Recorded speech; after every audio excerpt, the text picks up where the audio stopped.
Ladies and gentleman, ಬಿಜೆಪಿಯಲ್ಲಿ ಈಗ ಬಣಬಡ್ಡಿದಾಟದ ಜೊತೆಗೆ ಅಸಮಾಧಾನ ಕೂಡ ಜೋರಾಗಿತ್ತು. ಅದೆಲ್ಲದಕ್ಕೂ ಕೂಡ ಹೈಕಮಾಂಡ್ ತಿಲಾಂಜಲಿ ಹಾಡಿದ್ರು ಕೂಡ ಈಗ ಬೇರೆಯದೇ ಲೆಕ್ಕಾಚಾರ ಉಂಟಾಗ್ತಾ ಇರೋದು. ಒಂದು ಕಡೆ ಯತ್ನಾಳ್, ಮತ್ತೊಂದು ಕಡೆ ಅನಂತಕುಮಾರ್ ಹೆಗಡೆ, ಮತ್ತೊಂದು ಕಡೆ BS ಯಡಿಯೂರಪ್ಪನವರು.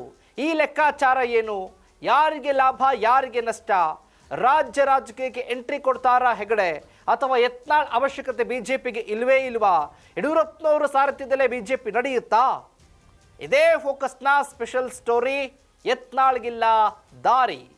ಎಸ್ ವೀಕ್ಷಕರೇ, ನೆಲ ಜಲ ಭಾಷೆಗಾಗಿ ಪ್ರಾಮಾಣಿಕ ಪತ್ರಿಕೋದ್ಯಮ. ನೀವು ನೋಡ್ತಾ ಇದ್ದೀರಾ ಫೋಕಸ್ ಟಿವಿ. ನಾನು ಶಿವು ರಾನರಾಪುರ.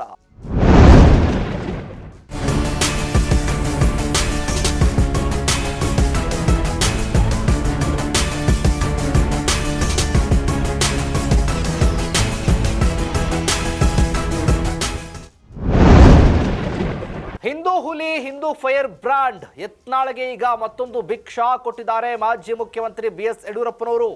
ಒಂದೇ ಒಂದು ಹೊಡೆತದಲ್ಲೇ ಹಿಂದೂ ಹುಲಿಯನ್ನ ಮೂಲೆ ಗುಂಪು ಮಾಡಿದ ರಾಜಾ ಹುಲಿ. ಈಗ ಯಡಿಯೂರಪ್ಪ ಅಂಡ್ ಸನ್ಸ್ ವಿರುದ್ಧ ಗುಡುಕ್ತಾ ಇದ್ರು ಯತ್ನಾಳ್. ಪದೇ ಪದೇ ಗುಡುಕ್ತಾ ಇದ್ರು, ಮಾತನಾಡ್ತಾ ಇದ್ರು, ಎಲ್ಲ ರೀತಿಯಲ್ಲೂ ಕೂಡ ಆಕ್ರೋಶವನ್ನು ವ್ಯಕ್ತಪಡಿಸ್ತಾ ಇದ್ರು. ಈಗ ಅದೇ ಬಸನಗೌಡ ಪಾಟೀಲ್ ಯತ್ನಾಳ್ಗೆ ಸಂಕಷ್ಟ ಆಯ್ತಾ, ಮುಳುವಾಯ್ತಾ? ಅಳೆದು ತೂಗಿ ಯತ್ನಾಳ್ಗೆ ಮಾಸ್ಟರ್ ಶಾಕ್ ಕೊಟ್ಟಿದ್ದಾರೆ ಈಗ ಯಡಿಯೂರಪ್ಪನವರು. ಪ್ರತಿ ಬಾರಿಯೂ ಕೂಡ ವಿಜೇಂದ್ರ ಅವರೇ ಟಾರ್ಗೆಟು, ಪ್ರತಿ ಬಾರಿಯೂ ಕೂಡ ಯಡಿಯೂರಪ್ಪನವರೇ ಟಾರ್ಗೆಟು, ಪ್ರತಿ ಬಾರಿಯೂ ಕೂಡ ಯಡಿಯೂರಪ್ಪನವರ ಕುಟುಂಬದವರೇ ಟಾರ್ಗೆಟ್ ಮಾಡಿಕೊಂಡಿದ್ದಂಥ ಯತ್ನಾಳ್ ಸುಮ್ಮನೆ ಇರಲಾರದೆ ವಿವಾದಾತ್ಮಕ ಹೇಳಿಕೆಗಳನ್ನು ಕೊಟ್ಟು ತಾವೇ ಮೂಲೆ ಗುಂಪಾಗ್ಬಿಟ್ರಾ ಬಸನಗೌಡ ಪಾಟೀಲ್ ಯತ್ನಾಳ್ ಅನ್ನುವಂಥ ಪ್ರಶ್ನೆ ಈಗ. ಯಾಕಂದ್ರೆ ಹೋದಲ್ಲಿ ಬಂದಲ್ಲಿ ಎಲ್ಲೋದ್ರೂ ಕೂಡ ಯಡಿಯೂರಪ್ಪ ಅವರ ಕುಟುಂಬ ವಿರುದ್ಧವೇ ಬುಸುಗುಡ್ತಾ ಇದ್ರು, ಆಕ್ರೋಶವನ್ನು ವ್ಯಕ್ತಪಡಿಸ್ತಾ ಇದ್ರು. ಯತ್ನಾಳ್ಗೀಗ ಅದೇ ಸಂಕಷ್ಟ ತಂದೊಡ್ತಾ ಎಲ್ಲವನ್ನೂ ಕೂಡ ಪ್ರಧಾನಿ ಮೋದಿ ಅವರ ಗಮನಕ್ಕೆ ತರ್ತೀನಿ ಅಂತ ಗುಡುಕ್ತಾ ಇದ್ರು. ಆದರೆ ಇವರು ಏನೇನು ಮಾಡ್ತಾ ಇದ್ರು ಯತ್ನಾಳ್, ಅದೆಲ್ಲವನ್ನೂ ಕೂಡ ಯಡಿಯೂರಪ್ಪನವರು ಹೈಕಮಾಂಡ್ ಗಮನಕ್ಕೆ ತಂದಿದ್ರು.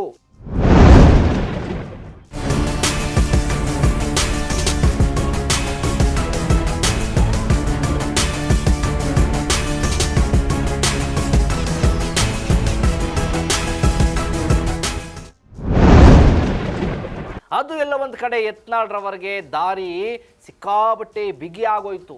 ಇದರ ಜೊತೆಗೆ ಅನಂತಕುಮಾರ್ ಹೆಗಡೆ ಹಿಂದೂ ಹುಲಿ ಪಟ್ಟ ಕಟ್ಟೋದಕ್ಕೆ ಬಿಜೆಪಿ ಮುಂದಾಗಿತ್ತು. ಹೆಗಡೆ ಅವರು ಯಾಕಂದ್ರೆ ಫೈರ್ ಬ್ರಾಂಡ್ ಬಸನಗೌಡ ಪಾಟೀಲ್ ರವರು ಇತ್ತೀಚೆಗೆ ಅಂದ್ರೆ ಅನಂತಕುಮಾರ್ ಹೆಗಡೆ ಅವರು ಸೈಲೆಂಟ್ ಆದ ನಂತರ ಇವರು ಹೊಚ್ಚಿಗೆದ್ದಿದ್ರು.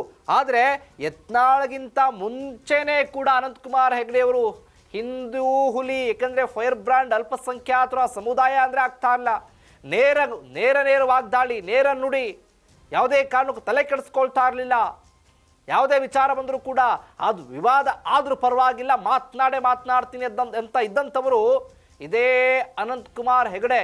ಬಿಜೆಪಿಯವರು ಕಟ್ಟಬೇಕು ಪಟ್ಟ ಅಂತ ಫಿಕ್ಸ್ ಆಗಿತ್ತು. ಅನಂತಕುಮಾರ್ ಹೆಗಡೆ ಆಗಮನದಿಂದ ಯತ್ನಾಳ್ಗೂ ಕೂಡ ಒಂದು ಕಡೆ ನಂಬಿಕೆ ಇತ್ತು. ಆದರೆ ಯತ್ನಾಳ್ರನ್ನು ನಿರ್ಲಕ್ಷ್ಯ ಮಾಡಿದ್ರು ಹೈಕಮಾಂಡ್. ಯಡಿಯೂರಪ್ಪ ಹಾಗೆ ಮಕ್ಕಳನ್ನೇ ಟಾರ್ಗೆಟ್ ಮಾಡ್ತಾ ಇದ್ದಾರಲ್ಲ, ಇದು ಯತ್ನಾಳ್ಗೆ ಸಂಕಷ್ಟ ಆಯಿತು. ಇದರಿಂದ ಎಲ್ಲೋ ಒಂದು ಕಡೆ ಯತ್ನಾಳ್ ಬಿಜೆಪಿ ಬರೋದಕ್ಕೆ ಕಷ್ಟ ಆಯಿತು, ಅವ್ರ ದಾರಿ ಕೂಡ ಕಷ್ಟ ಆಯಿತು. ಸುಗಮವಾಗಿದ್ದಂಥ ದಾರಿಯನ್ನು ಅವರೇ ಕೂಡ ಗುಂಡಿ ತೋಡಿ ಈಗ ದೊಡ್ಡ ಭಾವಿಯಾಗಿ ಮಾಡ್ಕೊಂಡ್ಬಿಟ್ರು. ಹಾಗಾಗಿ ಅಲ್ಲಿ ಜಿಗಿಯೋದಕ್ಕೂ ಆಗ್ತಾ ಇಲ್ಲ, ದಾಟೋದಕ್ಕೂ ಆಗ್ತಾ ಇಲ್ಲ. ಹಾಗಾಗಿ ಯಡಿಯೂರಪ್ಪನವ್ರು ಮಾಡಿದಂಥ ಪ್ಲಾನ್ ಇದೆಯಲ್ಲ, ಈ ಪ್ಲಾನ್ಗೆ ಯತ್ನಾಳ್ ಈಗ ಮೂಲೆ ಗುಂಪಾಗ್ಬಿಟ್ಟಿದ್ದಾರೆ.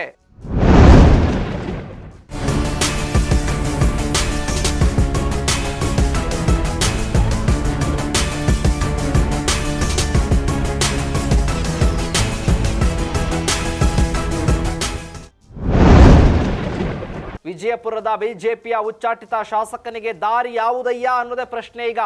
ಒಂದು ಕಡೆ ಈಗ ಈ ರಾಜ್ಯ ರಾಜಕಾರಣ ಮುಖ ಮಾಡಿರುವಂಥ ಅನಂತಕುಮಾರ್ ಹೆಗಡೆ ಈ ಒಂದು ಲೆಕ್ಕಾಚಾರದಲ್ಲಿ ಬಿಜೆಪಿಯಲ್ಲೇ ಇದ್ಕೊಂಡು ಅದು ಸಂಸದರಾಗಿದ್ದಂಥವರು. ಎಲ್ಲೊಂದು ಕಡೆ ಅಸಮಾಧಾನ ಇತ್ತು, ಅನಾರೋಗ್ಯ ಕಾರಣ ಇತ್ತು, ಏನೋ ಇತ್ತು. ಹಾಗಾಗಿ 2 ವರ್ಷ ಬ್ರೇಕ್ ಕೊಟ್ಟಿದ್ರು. ಆ ಬ್ರೇಕ್ನ ಬಳಿಕ ಮತ್ತೆ ಈಗ ರಾಜ್ಯ ರಾಜಕಾರಣಕ್ಕೆ ಎಂಟ್ರಿನ ಕೊಡ್ತಿದ್ದಾರೆ ಅನ್ನುವ ಲೆಕ್ಕಾಚಾರ. ಹಾಗಾಗಿ ಒಂದು ಹುಲಿ ವಾಪಸ್ ಒಂದು ಹೆಜ್ಜೆನ ಹಿಂದೆ ಇಟ್ಟರೆ ಈಗ ಇನ್ನೊಂದು ಹುಲಿ ಬಿಜೆಪಿಯಲ್ಲೀಗ ದಾಪುಗಾಲನ್ನ ಇಡೋದಕ್ಕೆ ಮುಂದಾಗ್ತಾ ಇದೆ. ಏನು ಹಿಂದೂ ಸಂಗಮ ಅನ್ನುವಂಥ ಭಟ್ಕಳದಲ್ಲಿ ಕಾರ್ಯಕ್ರಮ ಆಯೋಜನೆ ಆಗಿದೆಯಲ್ಲ, ಆ ಕಾರ್ಯಕ್ರಮ ಈಗ ಇದೇ ಅನಂತಕುಮಾರ್ ಹೆಗಡೆಗೆ ಆಸರೆ ಆಗಿರುವಂಥದ್ದು. ಏನಾಗುತ್ತೆ ದಾರಿ ಬಸನಗೌಡ ಪಾಟೀಲ್ ಯತ್ನಾಳ್ರದ್ದು, ಕಾದು ನೋಡೋಣ. ಇದಾಗಿತ್ತು ಫೋಕಸ್ನ ಸ್ಪೆಷಲ್ ಸ್ಟೋರಿ. ನೆಲ ಜಲ ಭಾಷೆಗಾಗಿ ನೋಡ್ತಾ ಇರಿ ಫೋಕಸ್ ಟಿವಿ.